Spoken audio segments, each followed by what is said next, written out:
జీవితంలో ప్రతి ఒక్కరికి భయం కలిగించే క్షణం ఒకటి వస్తుంది. అప్పుడు మనస్సు బలహీనమవుతుంది. భగవద్గీతలో ఇలాంటి క్షణం అర్జునుని జీవితంలో జరిగింది. అది 2వ అధ్యాయం 10వ శ్లోకం.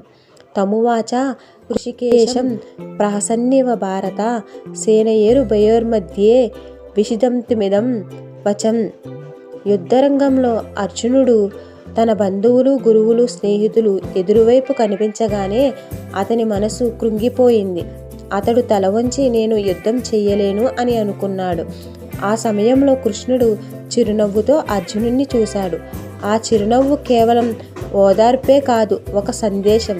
నువ్వు ఒంటరివి కాదు, నీలోనే అపారమైన శక్తి ఉంది అని. ఈ శ్లోకం మనందరికీ ఒక జ్ఞాపకం.